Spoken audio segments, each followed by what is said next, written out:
when the politics change, when the law changes, the law becomes an instructor to the culture.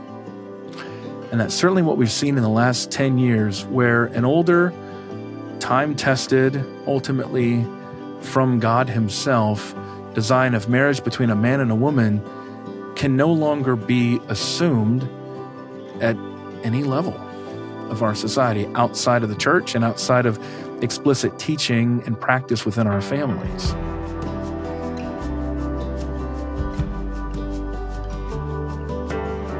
When I'm teaching cultural apologetics, it could be in a divinity school context where I'm training pastors. It could be in a local church context.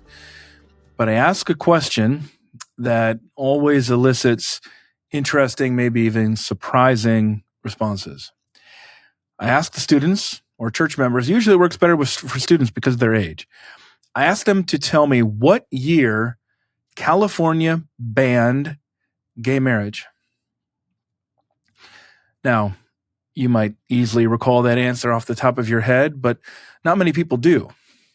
The answers I get range anywhere from the 1950s, 1960s or so, maybe the 1980s. But usually, especially when I'm talking with younger audiences, I get nothing less than shock when I say the year 2008. 2008 is the year that California voters banned gay marriage.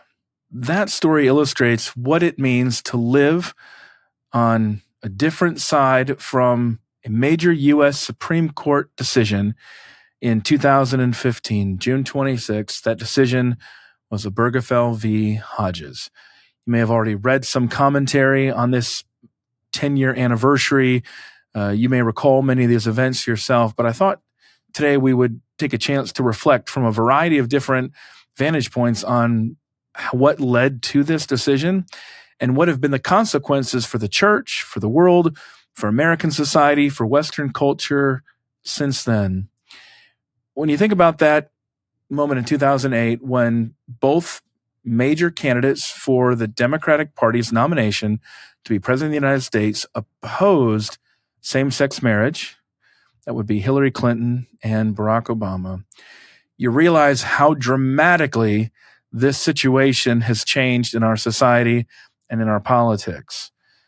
In fact, many have described this as the most rapid social transformation in American history. About the only thing that I can compare it to in terms of the rapid sweep of its influence would be the civil rights movement of the 1960s. But likely that movement was less successful in changing popular opinion than the quest to approve same-sex marriage has been. So it's definitely worth reflecting on these 10 years, things that we might be surprised by, things that we might lament, but also some real opportunities for to see where God is at work, just as we always do in this podcast of Gospelbound, to see what changes are not inevitable and what changes were unexpected. So let's continue in our deep dive on Obergefell v. Hodges 10 years later.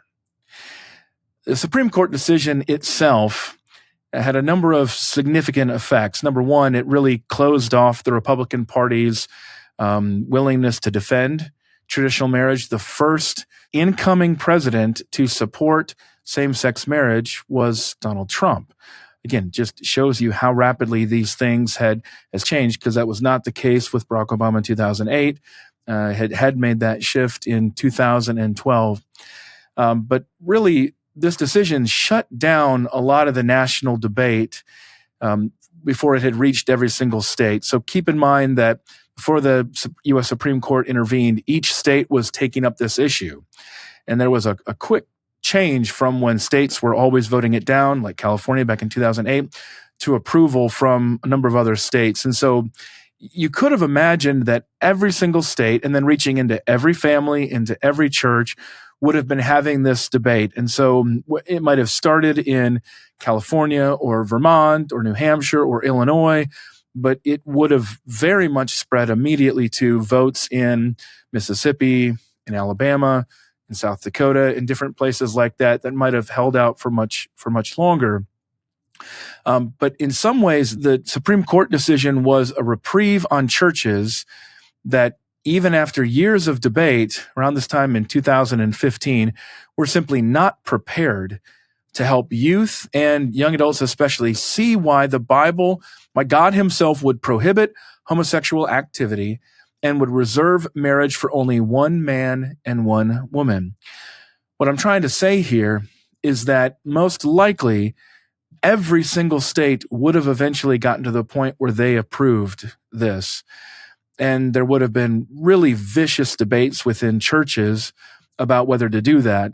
Obviously, it should not have happened. Churches should not have supported it, but that's just not where a lot of the cultural momentum was at the time when we go back 10 years. So the decision itself was in no way a blessing, but it did have the effect of essentially, like I said, give a reprieve to churches and a lot of other Christian leaders that by this time were just not prepared to have that conversation.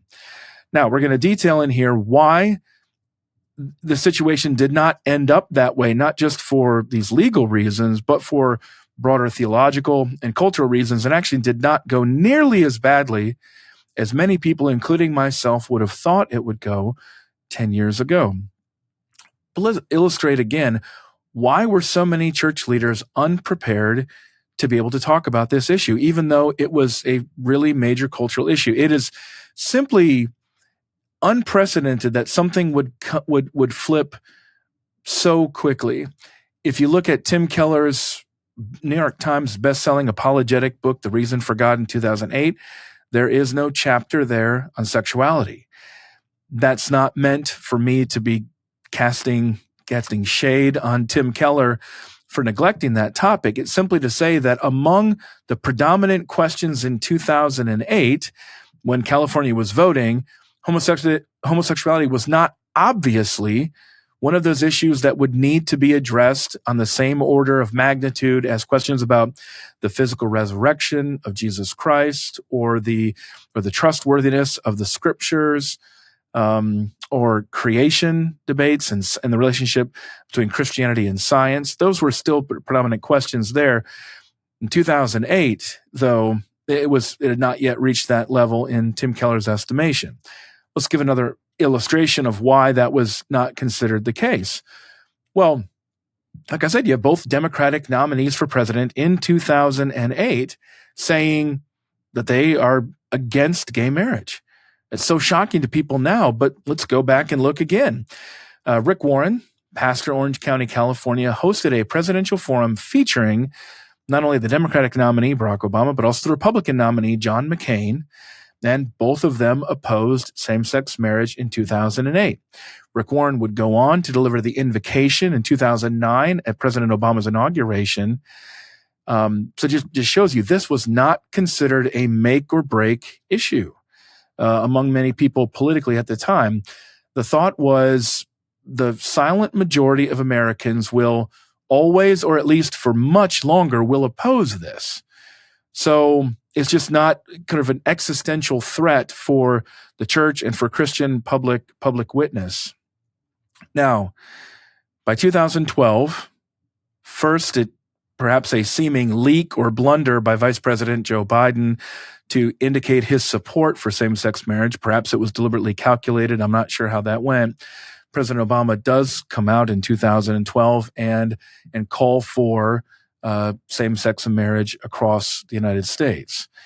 So again, just a very quick shift in those 4 years. But let's start to illustrate now what that meant for the church. Now, one of the things that it meant for the church is that Rick Warren in 2008, 2009 could give that invocation for a Democratic president. But by the time President Obama was reelected in 2012, come 2013, the leader of the Passion Movement, Louis Giglio, pastor in Atlanta, was asked to do the same thing by the Obama administration, but the backlash from Democratic voters and activists and politicians was so severe, he was disinvited from delivering that invocation. Once again, in 4 short years, you have a total sea change. It's not as, I think what we're going to find is that there were a number of underlying conditions that could have given us a sense of where this was going and what we should have seen coming. But that just shows you why so many people were caught off guard by this change in public opinion. Let's fast forward then to 2015. And this is one of the moments where I can say throughout my adult life and also just going back to my ministry, I've been working for the Gospel Coalition for 5 years by this time, but I can remember feeling like we might lose everything. Not our faith in Jesus Christ, not his promises to us, but it seemed like institutionally, financially, politically, it seemed like everything was arrayed against Orthodox Christians and other religious adherents who were opposed to same-sex marriage. I can even remember the specific date. It was March 31st, 2015. The scene was Indianapolis, Indiana. Governor Mike Pence, of course, would much more famously go on to be vice president under Donald Trump in his first administration. But despite having been a stalwart Republican and evangelical Christian, would not sign a religious liberty bill. Again, this is just a few short months before the Obergefell v. Hodges decision. Would not sign a religious liberty bill that would exempt Christians from needing to, in their business dealings and other public dealings, to endorse same-sex marriage. Basically, it was a way of saying, if you deny services or something like that, it's not a form of discrimination.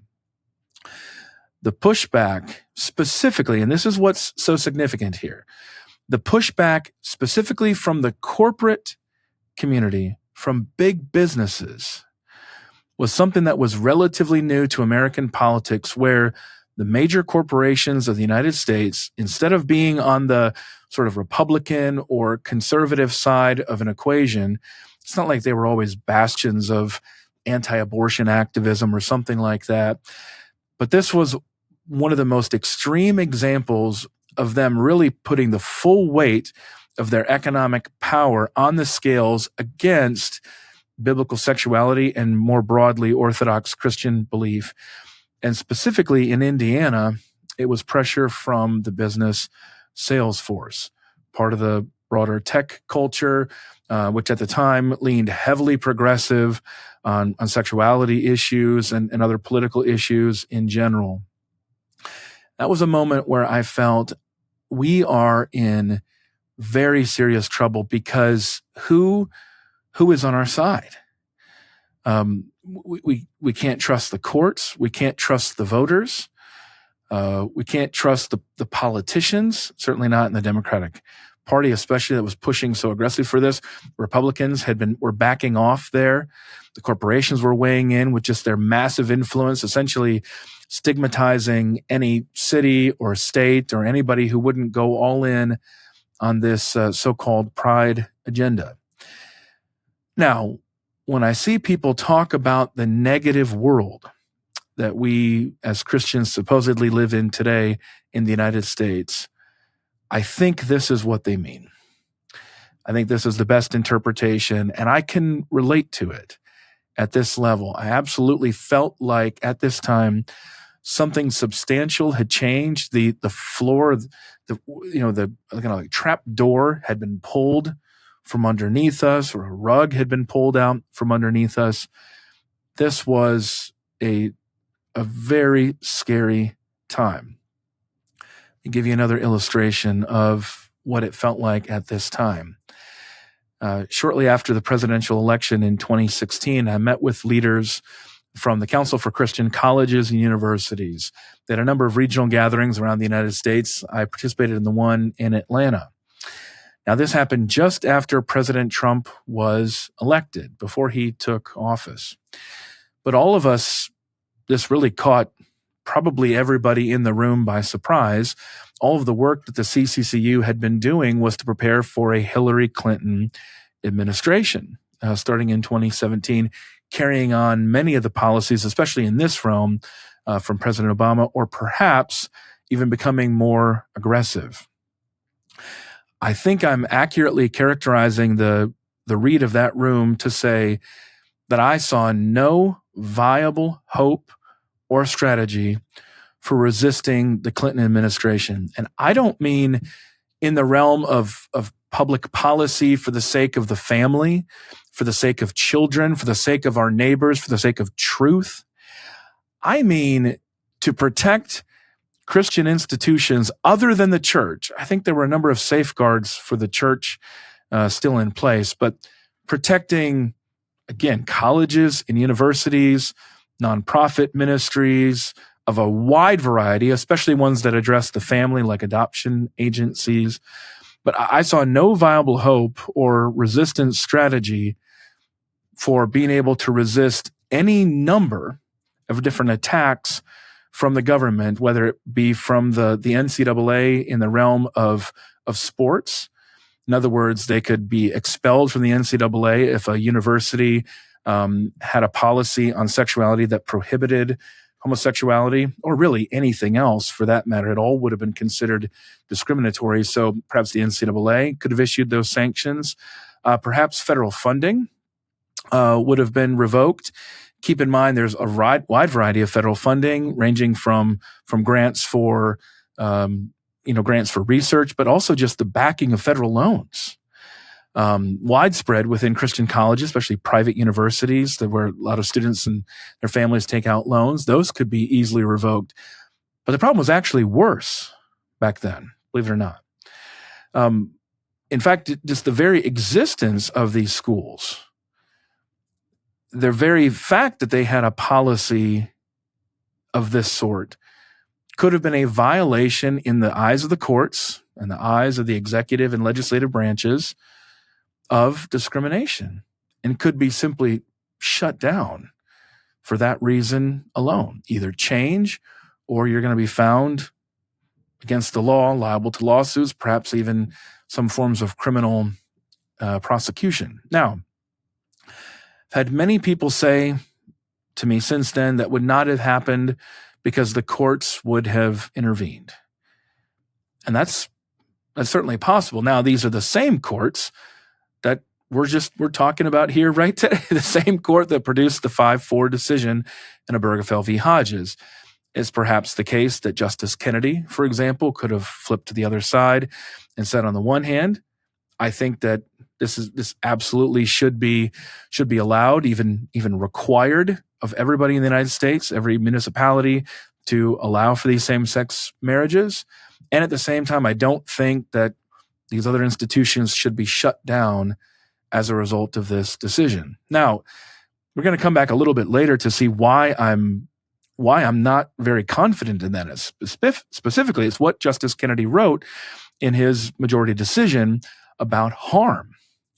If denying people their constitutional rights to same-sex marriage is a matter of grave harm, then I don't see how allowing for religious liberty exemptions, conscience exemptions, would be viable. So you're really looking at a very dangerous situation that I can understand why so many people would feel as though was a kind of cultural transition into a negative world. And as we reported on this issue at the Gospel Coalition very frequently over these 10 years and really beyond before that, one fact has stood out to me as especially scary, but also one for which I give God a great deal of thanks. A number of different times, these issues have hinged upon one vote here or there, a couple different votes, an unexpected political swing one way or another.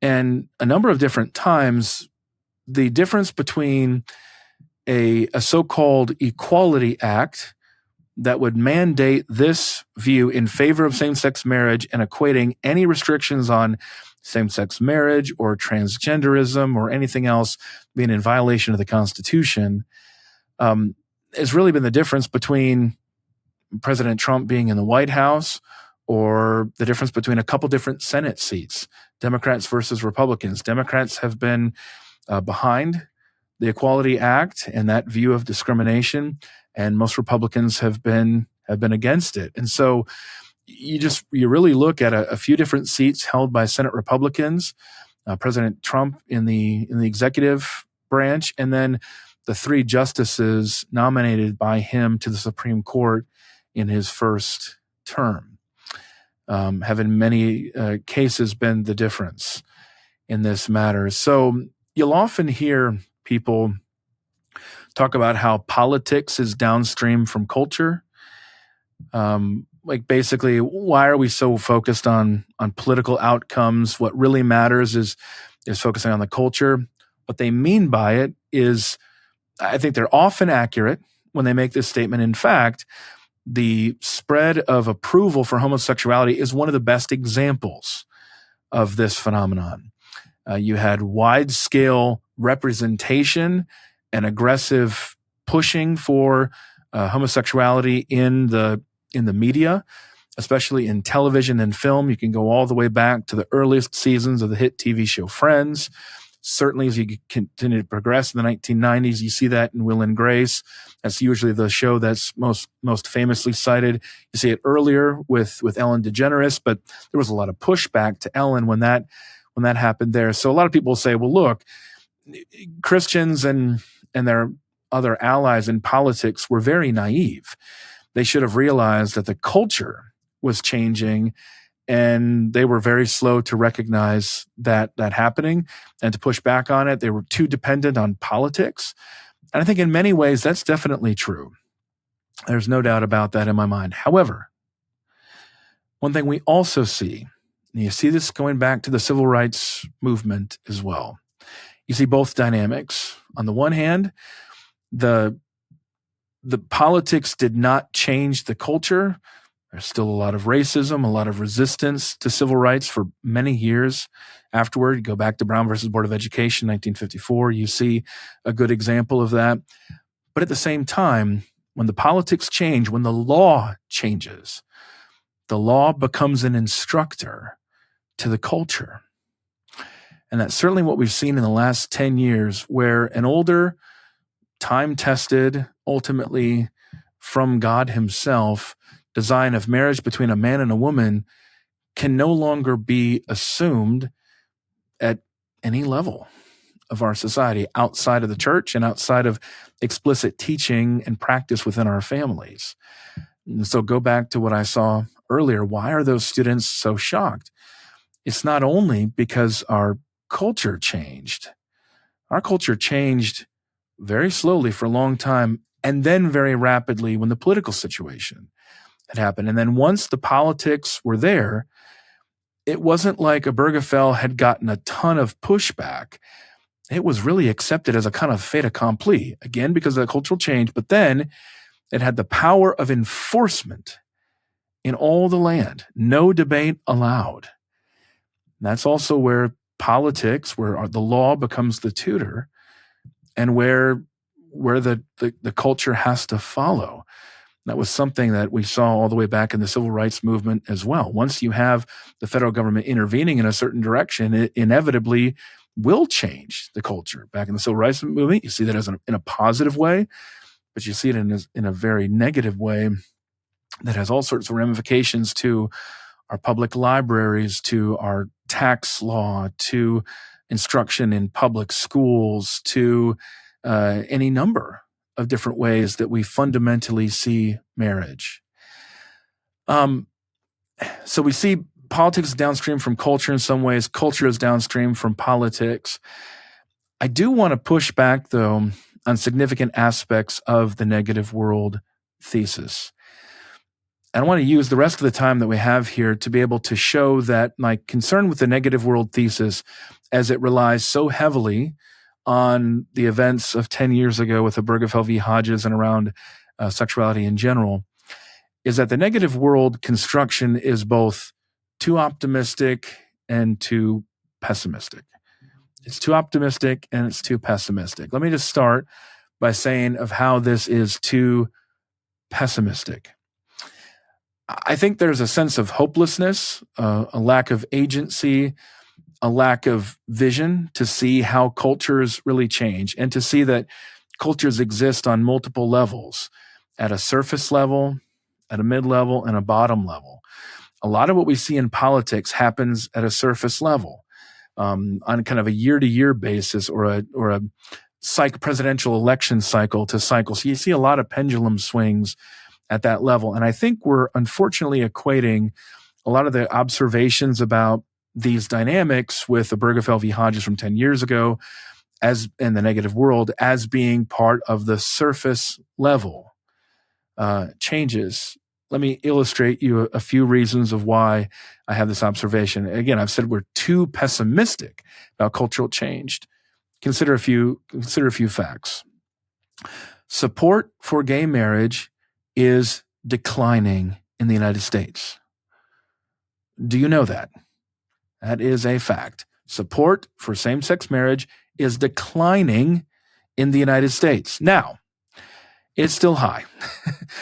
But so far what we see is not the inevitable march to 100% or even to a tiny little rump of 5%. But in fact, what we see is that support for same-sex marriage peaked in 2022 and has declined since then, 71% down to 69%. That's an aggregate of Americans. However, when you break this down and look at specifically Republican voters, it's Republican voters that put the first openly supportive president when it comes to same-sex marriage into office, Donald Trump. First one in terms of when he first went into office, following Obama's flip-flop on that topic. Well, support among Republican donors is down, and down substantially. Now, let me illustrate this a little bit further. Ryan Burge, the sociologist, has data on this that I found really helpful. He breaks it down among evangelicals, and he looks at evangelicals who attend church weekly. In 2018, 31% of evangelicals who attend church weekly were supportive of same-sex marriage. Certainly any number there would be too high, but you can see how much lower it is than the rest of the culture. There's a very substantial difference in how the church, especially the faithful participants in church, see these things versus everybody else. We'll come back to that later. But that number has declined from 31% in 2018 to 22% in 2022. That, my friends, is a very substantial decline. 9 points down in just 4 years. We are sometimes too pessimistic about what God is doing and what's happening in the church in this supposedly negative world. I think it doesn't allow us to be able to see the way that some of these changes bob along the surface of our culture. Let's look back a little bit of why things felt so pessimistic, though. Again, I understand this feeling. I lived through it just like anybody else did. For a time there, we felt like we were caught in a vice between the government and media. Democratic administrations in particular were bent on shutting down schools and other ministries that would not conform. But really, the media problem was worse. The media problem was worse, believe it or not. Evangelicals and other Orthodox Christians, as we ourselves experienced back then, faced severe pressure to conform to the world and to capitulate on our biblical convictions when it comes to homosexuality. When evangelicals were quoted in the media and profiled and featured, this question about same-sex marriage was just about the only question that anybody wanted to know the answer to.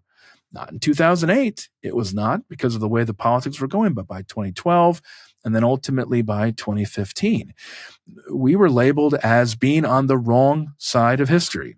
Maybe President Obama's favorite phrase, being on the wrong side of history. And every defector from the Orthodox Christian view, you can look back most famously, I think, David Gushee, the formerly evangelical ethicist, and then later, before his death, Richard Hayes, who had written on the moral vision of the New Testament. He had died just recently, as of late here. But these defectors especially gushy back then, were lionized by media. And gushy flipped immediately to become really a very aggressive opponent of any Christians who didn't follow his lead and switch sides on this topic. And the profiles that media gave, this lionizing by media, really gave the impression of inevitability to these changes, not only within the society, but including within the church.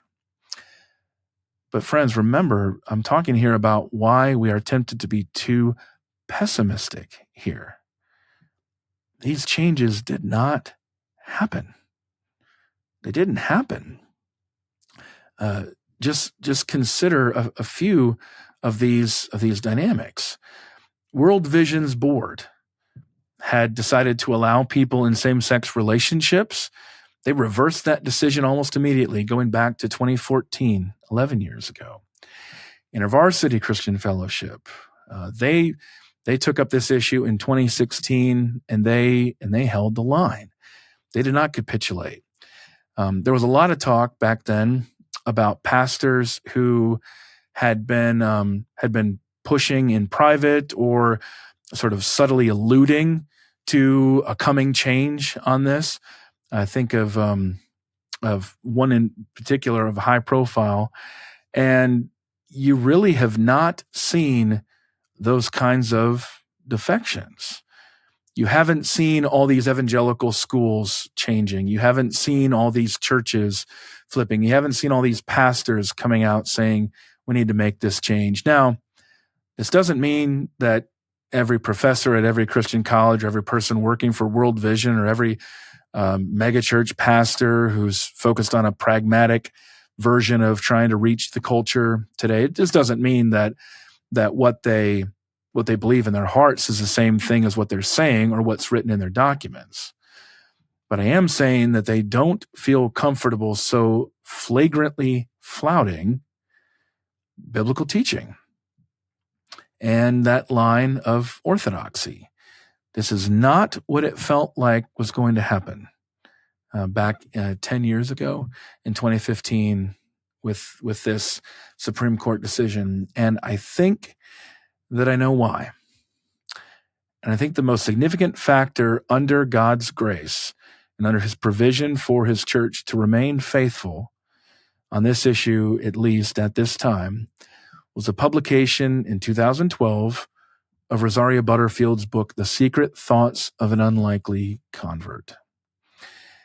The whole story changed when she spoke out.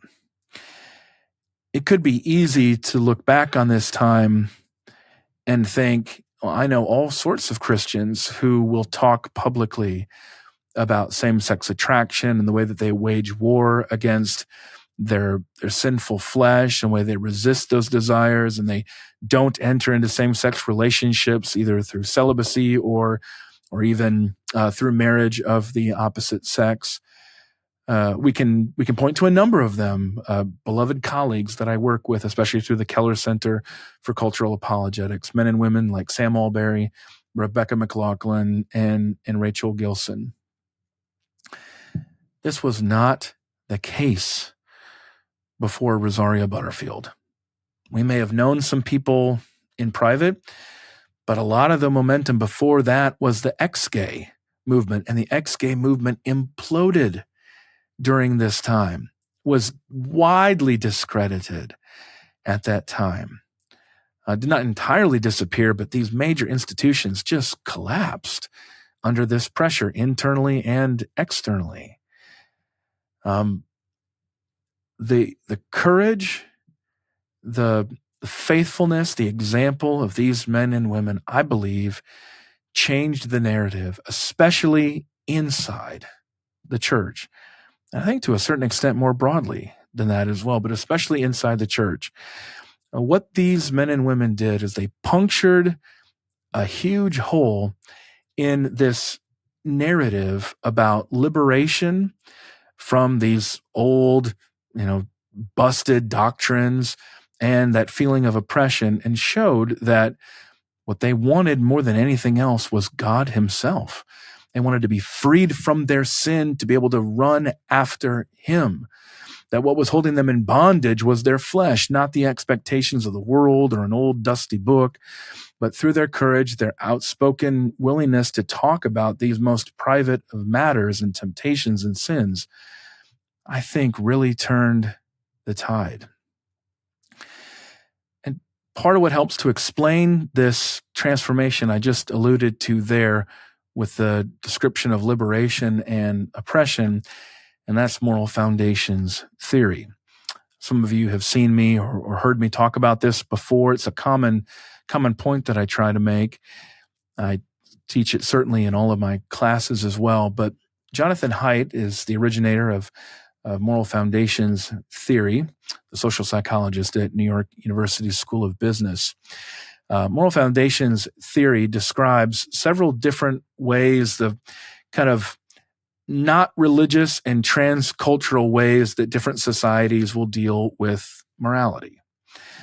Now, you don't have to agree with all of this as a Christian, because we have a strong sense of where morality comes from, and Haidt's coming from an evolutionary and atheistic perspective, but nevertheless describes these different aspects of moral foundations theory. He describes the care-harm dynamic. So think of them as these dichotomies here. So care-harm, fairness, cheating, loyalty and betrayal, authority and subversion, and purity and sanctity. Part of what he was famous for teaching, especially in his book, The Righteous Mind, that came out in 2012, note that year when it came out. But he's trying to explain why liberals and conservatives just could not talk about morality in the same way. What he noted is that self-described conservatives, they will use all of these in their moral development and in their articulation of their views. However, liberals will only focus on a couple of them, specifically care and harm, as well as authority and subversion. So actually also fairness and cheating in there. So the authority subversion part is not something they look at because they are against authority, but primarily care, harm, and then fairness and cheating. Now, the reason I'm sharing this is twofold. Number one, because it helps us explain why the advocates of gay marriage won, at least in the short term. It also explains why that movement has stalled. The broader sexual revolution has stalled. And I share this not because we need, as Christians, a way of being able to account for what the Bible teaches. No, we know what the Bible teaches, and that's all that's sufficient. I share it because of how it helps us to be able to talk to other people in our culture and be able to observe how these different developments will play out, for us to be wise and discerning about how these things will play out in the public square. So you can see that the reason the advocates of gay marriage won were not because their cause was correct, and not because everybody was on the same page. There was a whole rainbow of different approaches, but there was a consolidation around a specific way informed by things like moral foundations theory to make a public case for same-sex marriage. They crafted a liberation story that saved your ordinary neighbors, including perhaps even your own children, from the harm of unfair exclusion. Let me say that again. What led to the success by gay marriage advocates at the Supreme Court 10 years ago was that they crafted a liberation story that saved your ordinary neighbors, maybe even your own children, from the harm of unfair exclusion. Do you hear moral foundations there? Liberation from oppression, harm, fairness. Those are the touch points. Those are the touch points that helped gay marriage to succeed. In fact, we don't have to guess at this. We can look at Justice Kennedy's explicit opinion from Obergefell v. Hodges 10 years ago, 2015. Kennedy wrote this: especially against a long history of disapproval of their relationships, this denial to same-sex couples of the right to marry works a grave and continuing harm. There it is. The language of harm. This is why I think we would have had a difficulty making the case for religious liberty, because you don't have the right to harm another person in the sort of Western liberal notion of social ordering.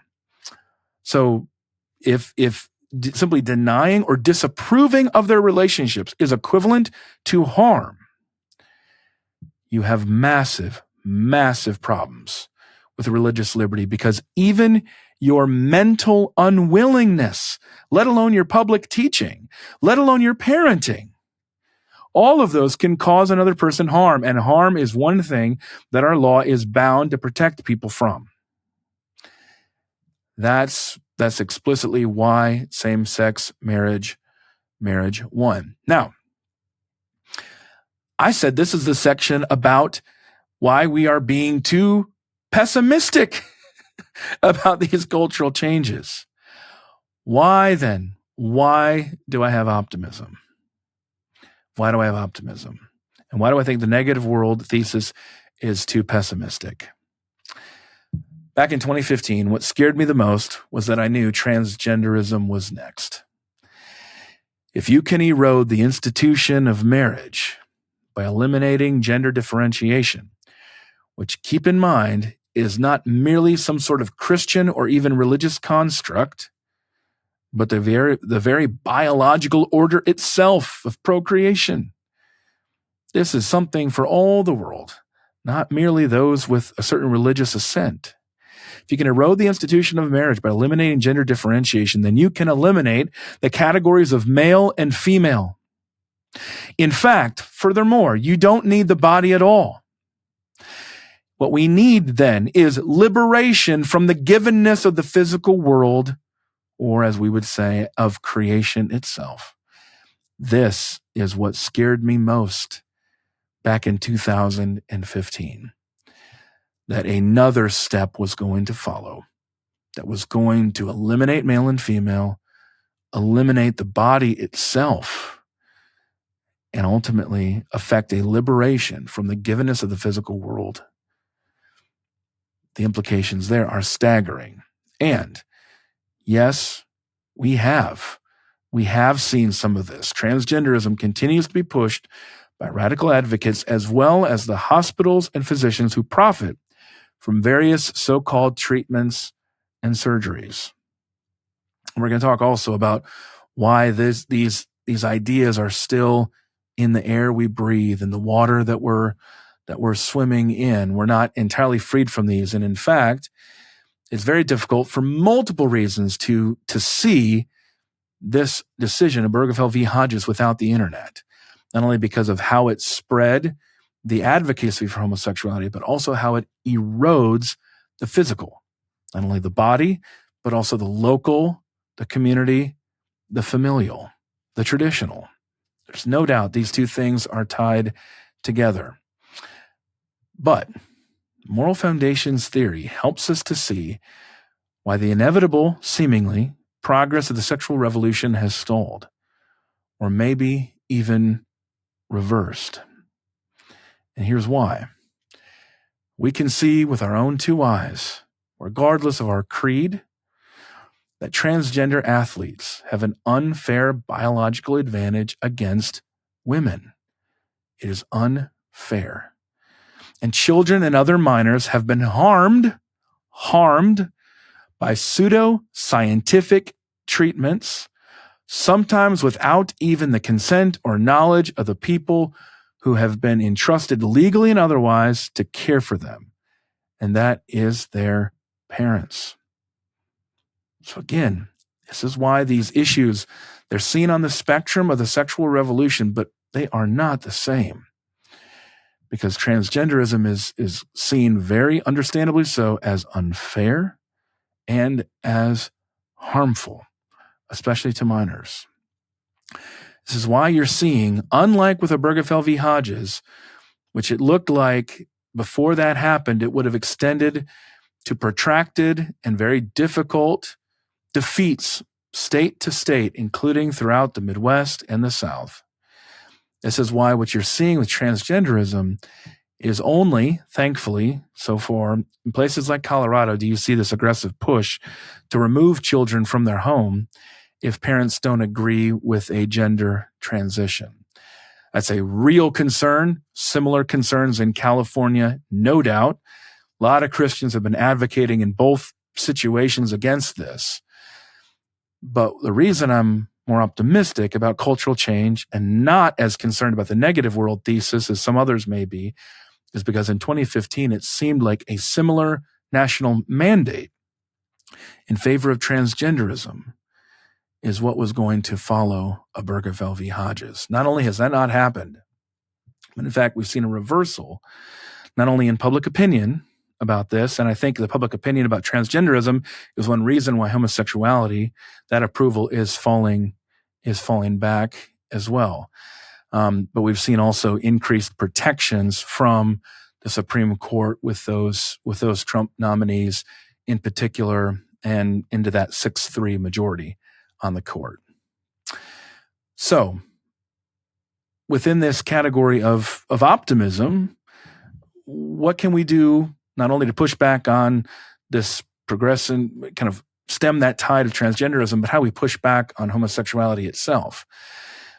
Of course, ultimately, as Christians, we're talking here about the grace of God, the work of the Spirit, the responsibility of the family, especially of the church, to be able to teach the Word of God. But in the public sphere, my friend Andrew Walker wrote on this for the Gospel Coalition, suggests that we focus on children's rights, that every child has a right to one father and one mother. After all, we know that great harm as a whole, in the aggregate, statistically speaking, befalls children who don't grow up with both a father and a mother. Simply, again, this is a case against adoption and other fertility treatments for same-sex couples. Now, Andrew might be right, and if he is, it's because of what we were saying there about the harm principle, going back to moral foundations theory. Now, I think, though, my view is that we're probably going to have to dig quite a bit deeper, and I'm sure that Andrew would agree with this. But we need to dig deeper, and we're going to have to get down to the most basic assumptions of Western society. I mentioned that the negative world thesis is too pessimistic. Now I want to talk about why it's too optimistic. The legal lineage of Obergefell v. Hodges in 2015 goes back all the way to the Supreme Court decision Planned Parenthood versus Casey in 1992, and then with Anthony Kennedy, and then again cited in the Lawrence v. Texas decision in 2003 that overturned anti-sodomy laws. Clearly, you have to be able to overturn those laws to be able to allow for same-sex marriage. This is a statement from Planned Parenthood v. Casey, 1992. And I don't think it's a coincidence that 91, 92 are often attributed. You just can see this in Christian Smith's new book, Why Religion Became Obsolete. You see them cite the early 1990s as a major break in American culture of a rapid decline of Christianity and traditional religion in general, institutional churches in particular. Here's a statement from that Supreme Court decision. At the heart of liberty is the right to define one's own concept of existence, of meaning, of the universe, and of the mystery of human life. This is a creedal statement that I think is the primary one that I would use to describe the liberal tendency within Western society to liberate itself from the past, from other authorities, from tradition, from history, from accountability. At the heart of liberty is the right to define one's own concept of existence, of meaning of the universe, and of the mystery of human life. The reason I remain somewhat pessimistic is because this underlying logic that ultimately gave us not only legally in that lineage, but philosophically, with the way that we live our lives, that underlying logic remains in place. It remains countercultural to deny yourself, to pick up your cross, and to follow Jesus. Instead, this creed leads us to do what feels good. If something feels wrong, it can't be right. We look inside ourselves for answers. We don't trust authorities such as parents or books or history, and this is significant, or even science. The science is against these transgender treatments. We see that through all these different reports, the CAST report specifically coming out of the UK. But it's an authority that tells you that what you want might not be what's right. But the underlying logic of Western culture as it is understood today does not allow that to be the case. Let's broaden this out. Call this philosophy what you want. Expressive individualism is the best way, I think. But ultimately, it's nothing more than a matter of rejecting God and his word, and a choice between us of either taking God at his word or else trusting the world. And friends, you will recognize that that is the sin of Eden.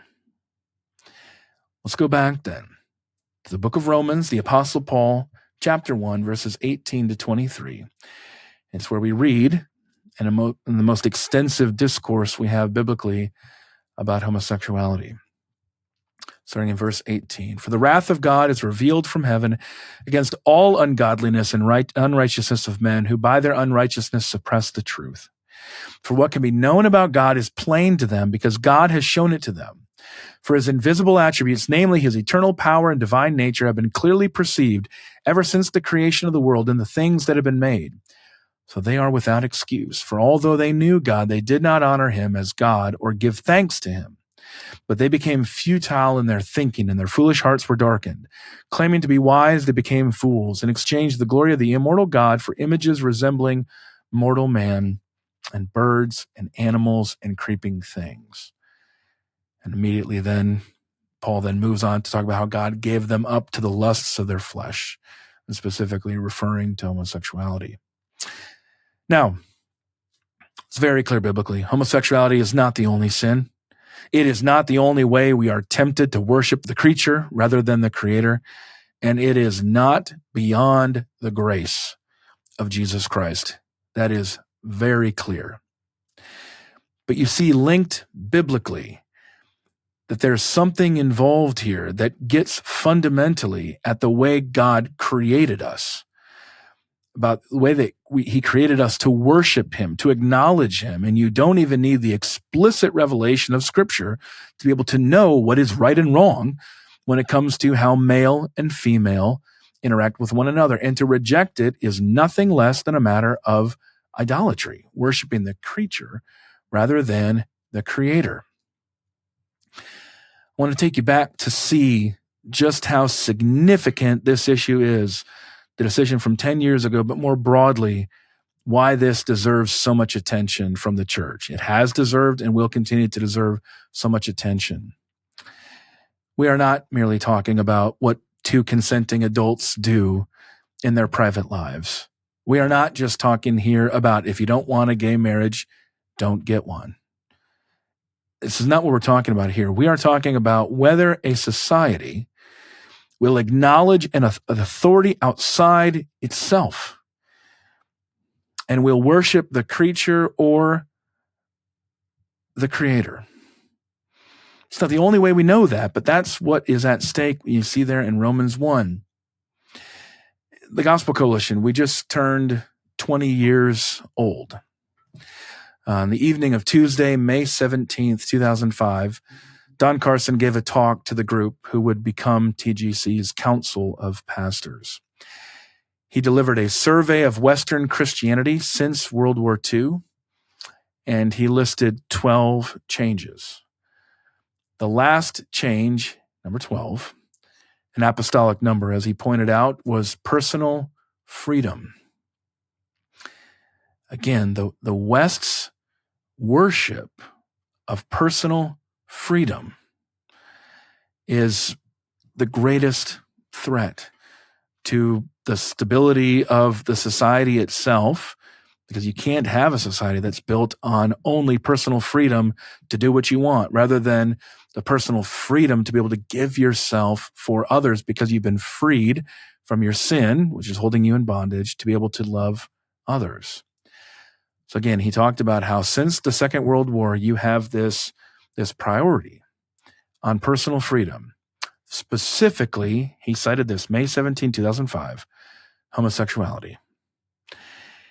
Don Carson, TGC's first and longtime president, asked if homosexuality would become in the 21st century what indulgences had been in the 16th century. What if homosexuality would become the trigger issue that would split the church? The ultimate issue is the authority of God's word and the authority of God to command what is good and bad for us, and to obey him as our God, as our creator, as our good father, to give our freedom up to follow his good law. That's what's ultimately at stake here. But homosexuality is the primary way that personal freedom to reject God has been expressed in our culture. If not in behavior, then certainly in framing. And we can talk here about rainbows and Pride Month. This is all very much on the nose here, and it's not an accident. But this observation from Don Carson, May 17, 2005, was prophetic. You need to remember, friends, the moment in time here. This is right after President George W. Bush's re-election. Gay marriage had never won at the ballot box in the United States. The Episcopal Church didn't sanction same-sex blessings until 2012. The ELCA, the mainline Lutheran denomination, didn't allow pastors to be in same-sex relationships until 2009. The United Methodist Church didn't follow suit until 2024, by which time the Global Methodist Church had already formed in protest. So you can see that the split Don Carson talked about, that he warned about at a time when Christians and churches were unprepared. Unprepared, as we talked about earlier, because they thought the silent majority is with us. He saw that this could be the issue at the level of magnitude of 500 years. You have the split, the Reformation, 500 years before that, you had the split between the East and the West in the church. 500 years later, you have a split in the Western church over sexuality. That is the significance of what we're talking about here, friends. And the occasion for discussing it, this Obergefell v. Hodges decision from 10 years ago. Only one denomination has pulled back, has come close to approval of same-sex relationships, and has pulled back. That is the Christian Reformed Church, that Dutch denomination out of Grand Rapids, Michigan. And this, friends, is a reason for optimism, a reason for hope amid a lot of these massive changes last 10 plus years. I want you to know about the demographic breakdown. This is based on reporting by our senior writer, Sarah Zylstra, who has been the primary reporter investigating these debates within the CRC. In the demographic breakdown of the CRC, it is largely older pastors and older members who are pushing for homosexuality. It is the younger ones who want to maintain the historic Orthodox prohibition on same-sex marriages. Friends, we started this conversation, this journey, on the wrong side of history. About how 10 years ago, it seemed as though all these matters were stacked against us. That it was a matter of time before everybody caved, and a matter of time before you just could not resist the government's pressures. You could not resist the media's questions. We were on the wrong side of history, but the only side of history that matters is the one where you stand with the author of history. A church that compromises with the world becomes a church that disappears from the world. All of us must deny ourselves, pick up our cross, and follow Jesus. And as I look back on these 10 years, I am grateful to God for those men and women who model that discipleship by waging war on their sinful flesh, by the power of the Spirit, especially when it comes to same-sex attraction. I hope you will join me in trying to follow their example of thanking God for their faithfulness, petitioning Him that they would remain faithful. I want to learn from their example in my own battle against sin, because ultimately that's what we're talking about here. Will we be disciples of Jesus Christ when it's hard and when it's easy, when the burden is heavy and light? Will we unload that on Jesus Christ? Or will we be tempted to follow the ways of the world? That is the question each one of us has to ask and answer, not only in our verbal profession, but also in the manner of our life.